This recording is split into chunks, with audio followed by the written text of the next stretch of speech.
हरि ओम तत्सत। हरि ओम तत्सत। अयोध्या स्थित काली कुलालय में आप सबका हार्दिक स्वागत है। आज मैं आप लोगों के सम्मुख अप्सरा साधना के क्रम में तिलोत्तमा अप्सरा की साधना के विषय में विस्तार के साथ और प्रामाणिक ढंग से उसकी प्रक्रिया पद्धति और उनके परिचय की प्रस्तुति करने जा रहा हूं। ब्रह्मवैवर्त पुराण के श्री कृष्ण जन्मखंड के 23वें 24वें अध्याय में नारद नारायण संवाद के क्रम में तिलोत्तमा अप्सरा का वर्णन मिलता है।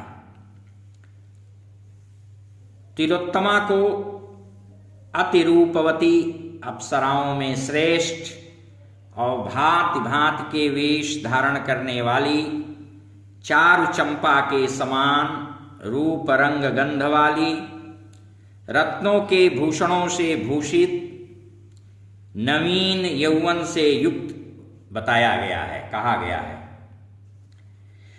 एक बार साहसिक नामक बलवान बलिपुत्र ने देवों को जीतकर गंधमादन पर्वत की यात्रा की। उसी समय मार्ग में कामाकुला मंदस्मेर वदना मदमस्त हाथी की भांत मंद मंद गति वाली तिलोत्तमा नाम की अप्सरा भी उसी रास्ते से जा रही थी। उसके सौंदर्य राशि पर वह आसक्त होकर मूर्छित हो गया। तिलोत्तमा ने उस युवा बलिपुत्र को देखा। वह कामिनी चंद्रमा की कामुकी होकर उनके साथ क्रीड़ा करने के लिए उनके लोक को जा रही थी। बलिपुत्र के साथ संभोग की चाहवश अब उसे चंद्रमा विस्मृत हो गए, भूल गए। वह बलिपुत्र युवा पुनः चैतन्य होने पर उसे देखते ही कामातुर और प्रमत्त होकर उसके समीप गया और साहस पूर्वक बोला, तिलोत्तमे, ब्रह्मा ने तुम्हें कौतुक से बनाया है, इसलिए तुम सभी अप्सराओं में श्रेष्ठ, चतुर एवं रसिकेश्वरी हो। पूर्व काल में सुंद और उपसुंद के नाश निमित्त ब्रह्मा ने बड़े प्रयत्न से समस्त गुणों की आधार तुम्हें बनाया था। तुम्हें कौन और कैसे लोग प्रिय हैं? तिलोत्तमा ने कहा, मुझे गंधर्वों और देवों में वे ही अत्यंत प्रिय हैं जो युवा हैं, रतिशूर हैं और काम शास्त्र में कुशल हैं, निपुण हैं। चंद्रमा और कामदेव मुझे सर्वाधिक प्रिय हैं। संवाद क्रम में उसने यह भी कहा कि जो नराधम स्त्री की अवमानना करके जाता है, सती पार्वती पग पग पर उसका अशुभ करती हैं। फिर दोनों कामासक्त शंभोग्रक संभोगरत हो गए और मिथुन भाव को प्राप्त हुए। वहीं दुर्वासा जी दीर्घ काल से योग निष्ठ होकर तपरत थे। उनका शरीर बल्मीक बाबी से ढक गया था।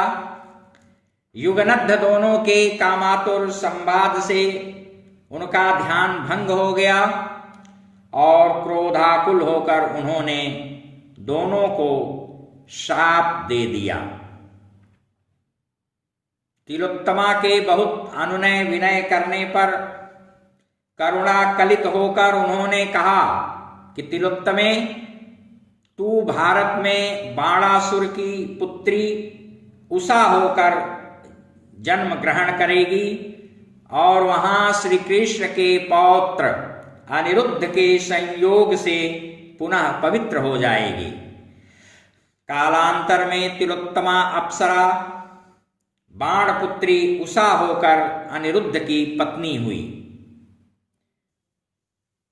तिलोत्तमा अप्सरा की साधना साधक को सात्विक रीति नीति और सदाचार पूर्वक निर्भय होकर करनी चाहिए।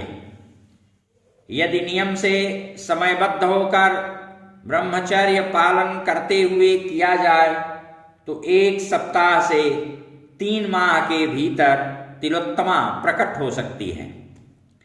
अप्सराओं की आराधना नदी तट पर किया जाए तो अति उत्तम, क्योंकि जल क्रीड़ा इन्हें अति प्रिय है।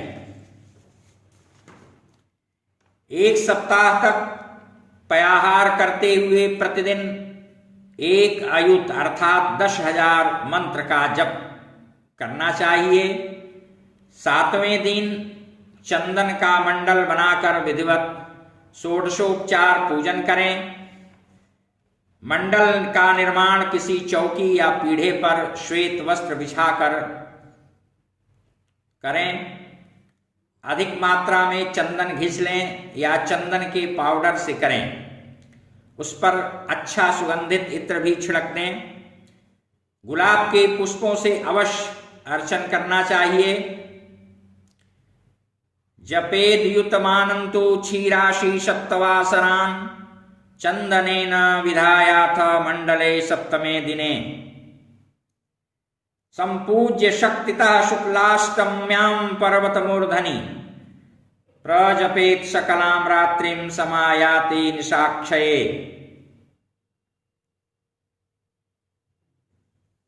तिलोत्तमा का मंत्र 12 है और